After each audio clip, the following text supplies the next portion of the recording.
Thank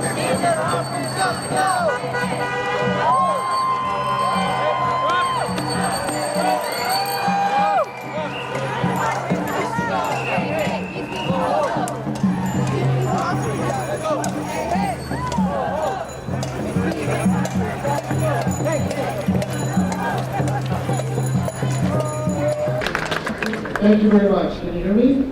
Yeah. Wave if you can hear me. Yes. Okay, great.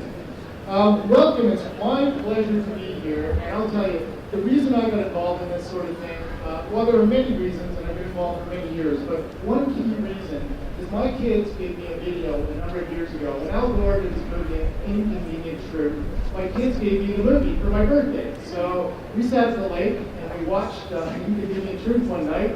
And I've been at this for a long time. I thought, okay, I thought it was cool because of all the ways you learned how to present climate change. And that was sort of my personal analysis. That same night, my son woke up at 3 o'clock in the morning. He's 9 years old, and he was sobbing. And he said, and I went into his room and I said, what's wrong? And he said, we're all going to die. And I said, that's not the message I want you to have. And I'll tell you why. Because your dad is working to make sure this is not going to happen. Because thousands of people are working to make sure this is not going to happen.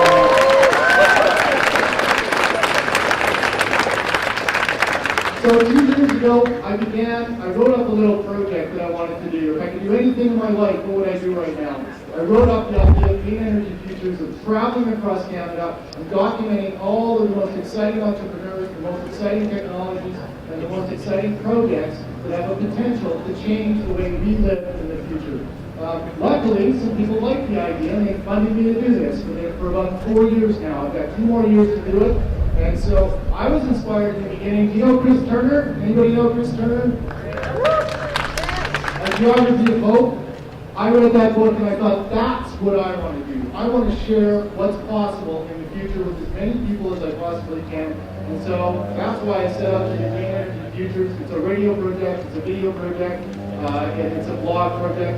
We write stories from all across Canada about what's happening, and even I am astonished at how much enthusiasm, how much energy, and how cool the people are that are working on these things. So today what I'd like to do is just share with you 5 or 6 or 7 reasons why we can get a little bit optimistic and get behind some ideas that could change life as we know it in Canada and in fact in the world.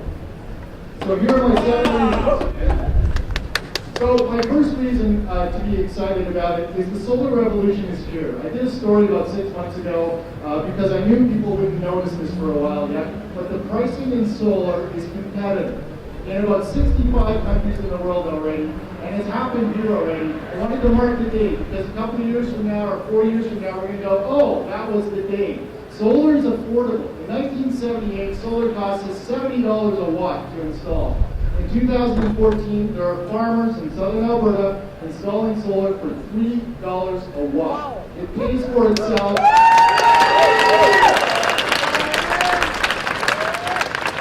It pays for itself in 10 to 13 years. The panels, the modules are guaranteed for 25 to 30 years. So you can get 30 years of energy out of something that's going to only take you 10 years to pay for. That's phenomenal. That is a big change. We're just not going to see the impact of it for a few years because it's going to take people some time to catch on. When I first started the Clean Energy Futures series, I had an engineer make a calculation. How long does it take solar in these lease programs to pay back in Alberta? He told me 34 years. That's how fast change is coming. That's in 2 years. There are farmers in southern Alberta, and Alberta's not the easiest place to pioneer some of these technologies because we don't support them very well. So they're pretty much doing it on their own. And they've figured it out. And so I think that's the kind of human spirit that I can get behind.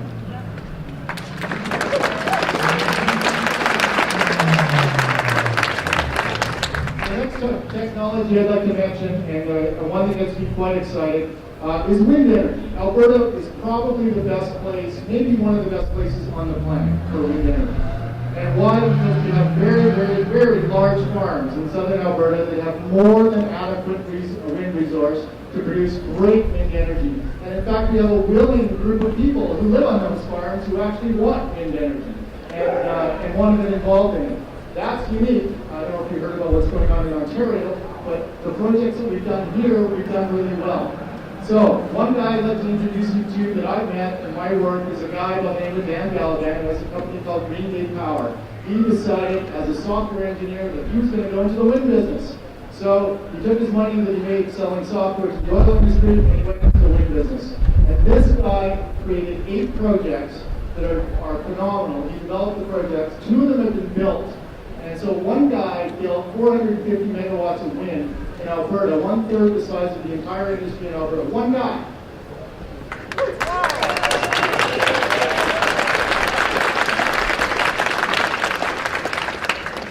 He has 6 more projects that aren't going to go until we get the pricing right for this sort of thing. What we need is a fair price for clean energy.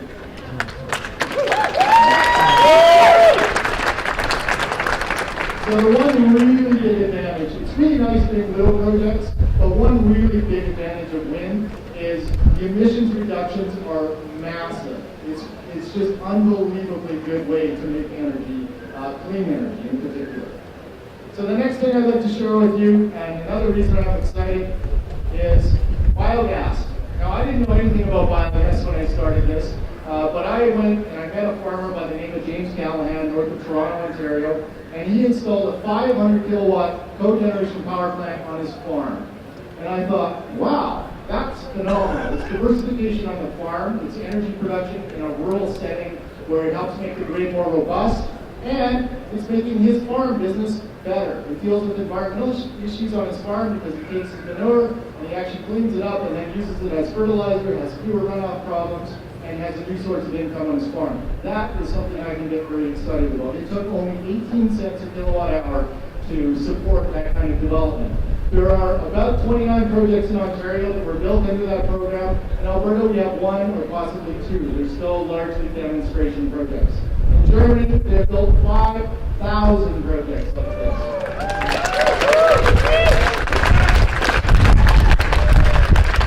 So why do I find this exciting? It changes life in rural Alberta and rural Canada. And it does a good thing for energy. And it cleans up operations on the farm. And it makes farmers more robust in the work that they do. There are a couple of projects here in Alberta. There's one that's very, very exciting. One is called Growing Power here in the Hills by Bakerville. And they've actually integrated an ethanol plant with their biogas operation. But there's only one in Alberta. And it's because there just needs to be slight adjustments to the pricing and energy to support those kinds of projects. But they're selling that technology abroad and in the U.S. already. So there's another Alberta company that's doing really, really well. I'll give you one more example that's really small. I went to the end of the road in Nova Scotia. You can go all the way across the country as far as you can go, and you go to the end of the road, and you arrive at Church Point in southern Nova Scotia. And there's a university there called University of St. Anne. Sorry for my lack of French accent there. And this is a small university that used to heat themselves using fuel oil, very dirty fuel that they bought from South America, and it cost them a small fortune to heat themselves with it. They're I forget the name of the guy, but the guy who leads the university there, he got the idea that they would just change the way they produce their energy. So they added solar thermal heating, they added a biomass operation that uses local wood waste, and they added wind turbines. And they're now saving $200,000 a year that's going back to the education at that university.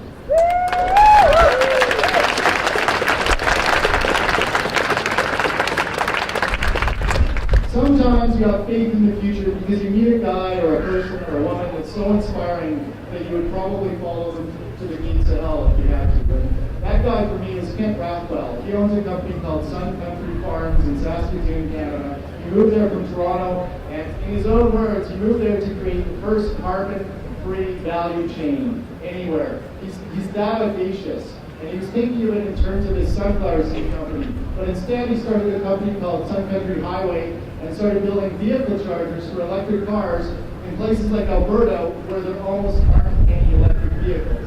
This guy is so far ahead of the curve. If you ever went to business school, they would have told him to forget about it. He didn't forget about it. He did it. He built the largest chain of connected electric vehicle charging stations in the world in Canada with his own money.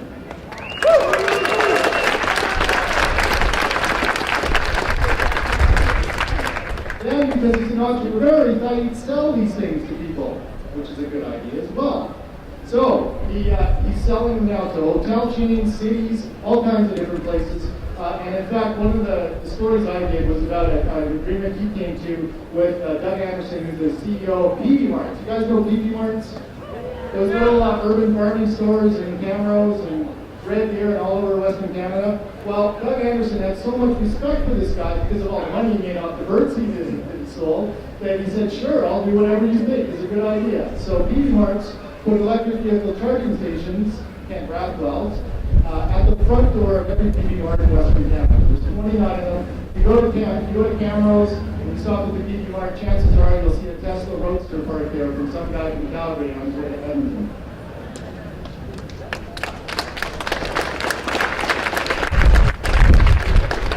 And just two more before I finish. Biomass is the other thing I didn't know anything about before I started this project, but I'm also very jazzed about biomass now. There's good biomass and there's bad biomass, and like all of these green technologies, it's very important to do it well.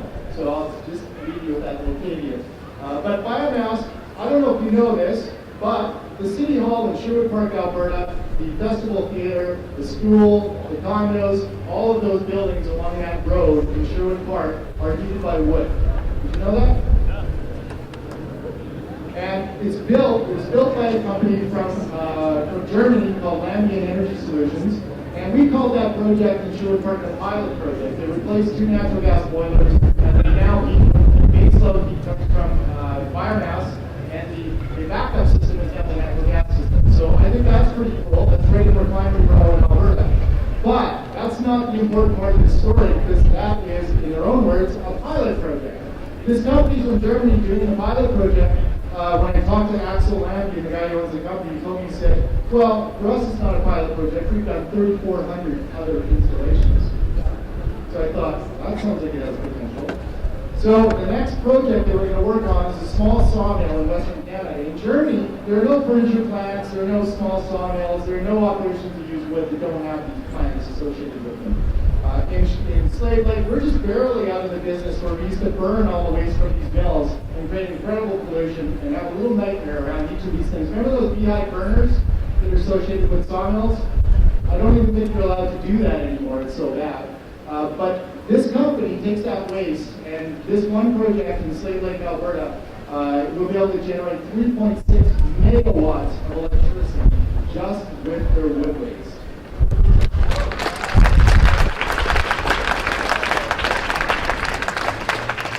Now that's a really cool thing for the emissions profile of that business, but it's also a very good thing for the business. That's 80% of the electricity they need to run that operation that they're going to make themselves. They don't have to pay any grid charges or anything. It comes right off their own plant.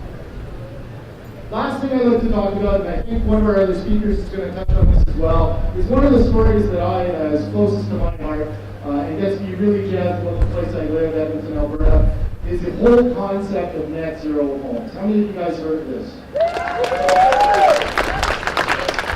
You know, these things were just a glimmer in the eye of people who were inventing them not even a decade ago. The experiments were being done less than a decade ago, right here in Edmonton at Riverdale House and other places, some of them built by my colleague over here who's going to come up and speak in a few minutes. And at that time, they were just experiments.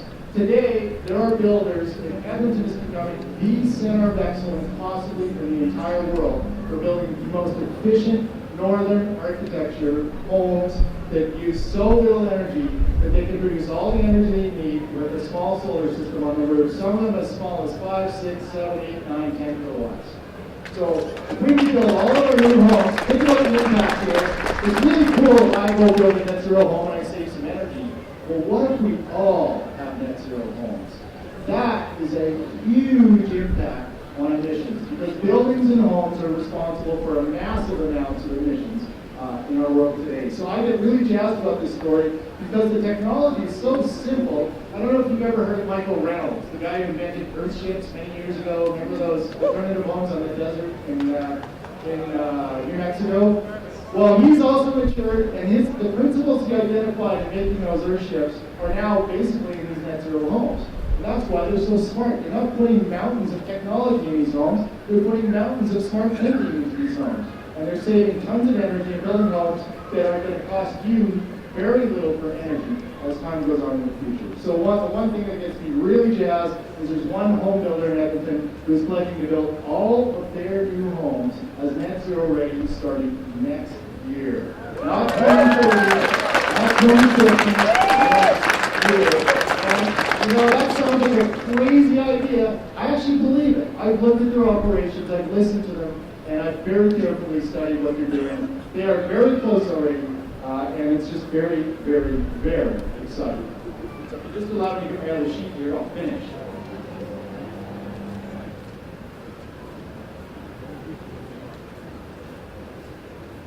So all of these ideas, what I really try to focus on in Green Energy Futures is pragmatic, practical ideas that work today. We try not to use stories on things that are just ideas. There are a million ideas. I bet there's some of you standing out here right now who have an idea that's going to change the world. There are many of them out there.